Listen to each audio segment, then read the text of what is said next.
ಎಲ್ಲರಿಗೂ ನಮಸ್ಕಾರ. ನಾನು ಇವತ್ತು ಸಿಹಿ ರೊಟ್ಟಿಯನ್ನು ಮಾಡುತ್ತೇನೆ. ಎಲ್ಲರೂ ನೋಡಿ.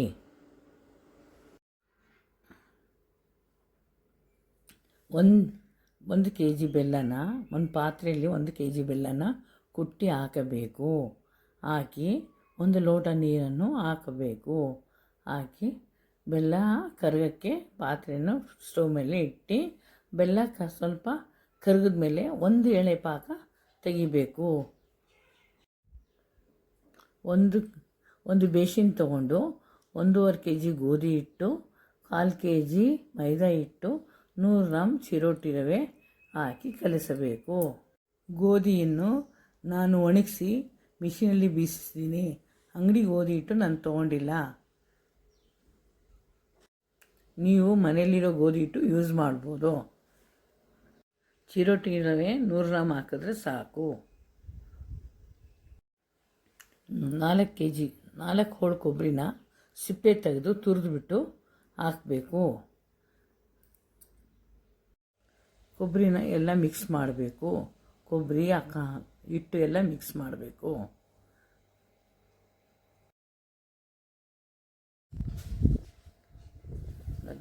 ಕೊಬ್ಬರಿಯನ್ನು ಹಾಕಬೇಕು.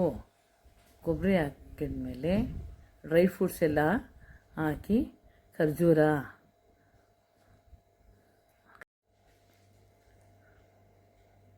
ಕಾಲು ಕೆ ಜಿ ಖರ್ಜೂರ ಹಾಕಬೇಕು.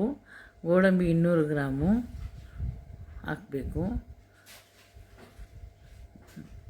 ದ್ರಾಕ್ಷಿ 200 ಗ್ರಾಮ್ ಹಾಕಬೇಕು.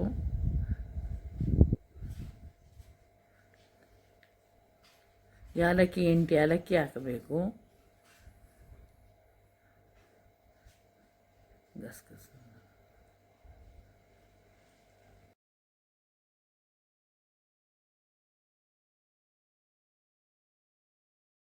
200 ಗ್ರಾಮ್ ಕಲ್ಸಕ್ಕರೆ ಹಾಕಬೇಕು. ಗಸಗಸೆ 50 ಗ್ರಾಮ್ ಗಸಗಸೆ ಹಾಕಬೇಕು.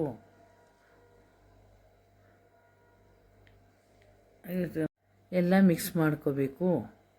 ಕಲ್ಸಕ್ಕೆ ಎಲ್ಲ ಡ್ರೈ ಫ್ರೂಟ್ಸ್ ಎಲ್ಲ ಹಾಕಿ ಮಿಕ್ಸ್ ಮಾಡಿ ಚೆನ್ನಾಗಿ ಬರುತ್ತೆ.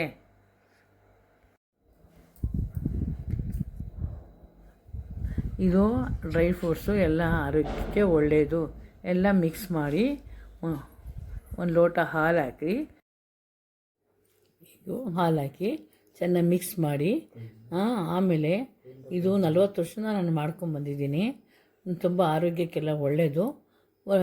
ಇದು ನಮ್ಮಮ್ಮ ನನಗೆ ಹೇಳ್ಕೊಟ್ಟಿದ್ದಾರೆ. ಮಾಡಿಕೊಡಿ, ಮಕ್ಕಳಿಗೂ ಕೊಡಿ, ನೀವು ತಿನ್ನಿ, ಚೆನ್ನಾಗಿರುತ್ತೆ. ಎಲ್ಲ ಒಂದು ಕಡೆಯಿಂದ ಎಲ್ಲ ಮಿಕ್ಸ್ ಮಾಡ್ಕೋಬೇಕು. ಆಮೇಲೆ ಪಾಕ ನೋಡಿ, ಪಾಕ ಒಂದೆಳೆ ಪಾಕ ಆಗಿದರೆ, ಒಂದೆಳೆ ಪಾಕ ಬರುತ್ತಲ್ಲ ನೋಡಿ. ಪಾಕ ಬಂದಂಗಿದೆ. ಈಗ ನೋಡಿ, ಪಾಕ ಬಂದಿರೋದು ಗೊತ್ತಾಗುತ್ತೆ. ಇದು ಒಂದೆಳೆ ಪಾಕ ಬಂದಿದೆ. ಒಂದೆಳೆ ಪಾಕ ಬಂದಿದೆ. ಈಗ ಪಾಕನ ಸ್ವಲ್ಪ ಹಾಕಿ ಕಲಸಿ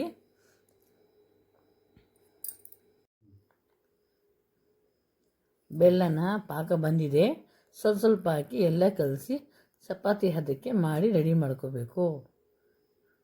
ಸ್ವಲ್ಪ ಹಾಕಿ ಬಿಸಿ ಇರುತ್ತೆ, ಸ್ವಲ್ಪ ತಣ್ಣೀರು ಮುಟ್ಟಾದರೂ ಮಾಡಿ ಹಾಕಿ ನೀಟಾಗೆಲ್ಲ ಒಂದೇ ಹದವಾಗಿ ಕಲಸಿ ಇದನ್ನು ಮಾಡ್ಕೋಬೇಕು. ಲಾಸ್ಟಿಗೆ ಸ್ವಲ್ಪ ತುಪ್ಪ ಹಾಕಬೇಕು. ಬಿಸಿ ಇರುತ್ತೆ ನೋಡಿ. ಇದರಲ್ಲಿ ಚಮಚದಲ್ಲಿ ಚೆನ್ನಾಗಿ ಕ್ಲೀನಾಗಿ ತಿರುವಾಕಿ ಒಂದು ಹದವಾಗಿ ತಿರುಗಿಸಿ, ಬೇಕಾದರೆ ಸ್ವಲ್ಪ ತಣ್ಣೀರು ಕೈ ಮಾಡಿಬಿಟ್ಟು ಕೈಯಿಂದ ಕ್ಲೀನಾಗಿ ಒತ್ತಿ ಇದು ಮಾಡಿರಿ. ಫಸ್ಟು ಜಾಲರಿಯಲ್ಲಿ ಮಾಡಿ ರೆಡಿ ಮಾಡಿಕೊಂಡು ಆಮೇಲೆ ಕೈಯಿಂದ ಇದು ಮಾಡಿದ್ರೆ ಸರಿ ಹೋಗುತ್ತೆ. ಆಗ ಎಲ್ಲ ಒಂದು ಚಪಾತಿ ಹದಕ್ಕೆ ಮಾಡಿಕೊಂಡ್ರೆ ಈಸಿ ಆಗುತ್ತೆ. ಆಮೇಲೆ ಇದೆಲ್ಲ ತೆಗೆದುಬಿಟ್ಟು ಅದನ್ನು ಕಲಸಿ ಒಂದು ಹದವಾಗಿ ತುಪ್ಪವನ್ನು ಹಾಕಿ ಚೆನ್ನಾಗಿ ಮೃದುವಾಗಿ ಎಲ್ಲ ಕಲಿಸ್ಬೇಕು. ಸ್ವಲ್ಪ 4 ಸ್ಪೂನ್ ತುಪ್ಪ ಹಾಕಿ ಸಣ್ಣ ಉಂಡೆಗಳು ಮಾಡಿ ಆಮೇಲೆ ಒಂದು ಹದವಾಗಿ 10 ನಿಮಿಷ ಬಿಟ್ಟು ಇದನ್ನು 10 ನಿಮಿಷ ಬಿಟ್ಟು ಸಣ್ಣ ಉಂಡೆ ಮಾಡಿ ಹದವಾಗಿ ಬೇಯಿಸಬೇಕು ಹೆಂಚ ಮೇಲೆ.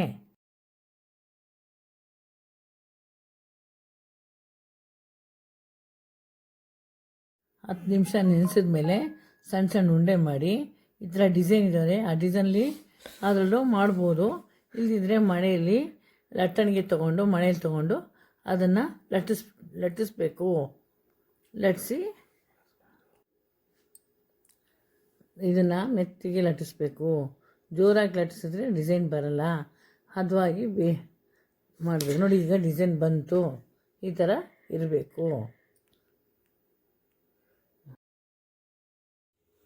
ಈ ಥರ ಸಣ್ಣ ಸಣ್ಣಗೆ ಮಾಡಿ ಎಲ್ಲ ಡಿಸೈನ್ ಒಂದು 4-5 ಮಾಡಿ ಇಟ್ಕೊಂಡು ಒಂದೇ ಸರಿ ಹೆಂಚಿಟ್ಬೇಕು. ಹೆಂಚು ಹದವಾಗಿರಬೇಕು. ಉರಿ ಕಡಿಮೆ ಇರಬೇಕು. ಜಾಸ್ತಿ ಉರಿ ಹಾಕ್ಕೋಬಾರ್ದು, ಇಲ್ಲ ಸೀದೋಗ್ಬಿಡುತ್ತೆ. ಒಂದು ಹದವಾಗಿ ಸಣ್ಣ ಉರಿಲಿ ಬೇಯಿಸ್ಬೇಕು. ಈಗ ಹೆಂಚು ಕಾದಿದೆ. ಹೆಂಚು ನೋಡಿ ಸ್ವಲ್ಪ ತುಪ್ಪ ಸೋರಿ ಒಂದೊಂದೇ ಅದ್ರ ಮೇಲೆ ಬಿಡಿ. ಸ್ವಲ್ಪ ಸಣ್ಣ ಉರಿಯಲ್ಲಿ ಬೇಯಿಸ್ರಿ. ಸಣ್ಣ ಉರಿಯಲ್ಲಿ ಬೇಯಿಸಿದ್ರೆ ಒಳಗಡೆ ಎಲ್ಲ ಚೆನ್ನಾಗಿ ಬೇಯುತ್ತೆ. ಅದು ಹದವಾಗಿ ಬೇಯಿಸ್ರಿ. ಸ್ವಲ್ಪ ತುಪ್ಪ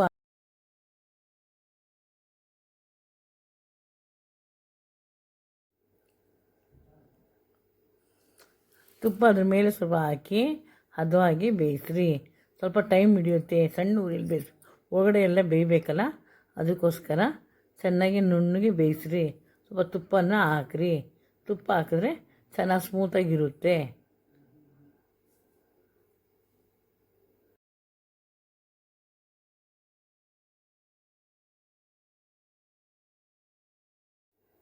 ತುಪ್ಪ ಹಾಕಿ 2 ಕಡೆಯೂ ಚೆನ್ನಾಗಿ ಬೇಯಿಸ್ರಿ. ಹದವಾಗಿ ಬೇಯಿಸಿದ್ರೆ ಚೆನ್ನಾಗಿರುತ್ತೆ. ಒಳಗಡೆದು ಬೇಯಬೇಕಲ್ವ, ಅದಕ್ಕೆ ಹೊರಗಡೆಯಿಂದ 2 ತಿರ್ಸಿ ಚೆನ್ನಾಗಿ ಬೇಯಿಸ್ರಿ.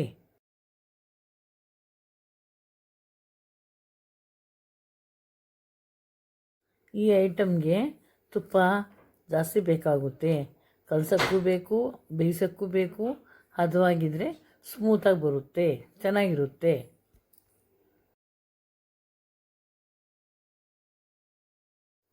ಇದು ಹದವಾಗಿ ಬೇಯಿಸಿದ್ಮೇಲೆ ರೋಸ್ಟ್ ಮಾಡೋಕ್ಕೆ ಹೋಗಬಾರ್ದು.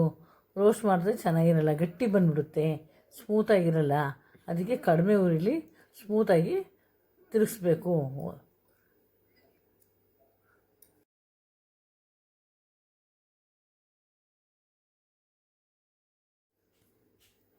ಇದು ಕಾಸ್ಟ್ಲಿ ಐಟಮ್ಮು.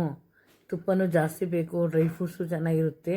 ಆದರೆ ತುಂಬ ಚೆನ್ನಾಗಿರುತ್ತೆ. ಇದು ತಿನ್ನೋಕ್ಕೆ ತುಂಬ ಸ್ಮೂತಾಗಿರುತ್ತೆ, ಚೆನ್ನಾಗಿರುತ್ತೆ. ಇದು ಕಾಸ್ಟ್ಲಿ ಇದ್ರ ಪರವಾಗಿಲ್ಲ, ತಂದು ಒಂದು ಸರಿ ಮಾಡಿ ನೋಡಿರಿ.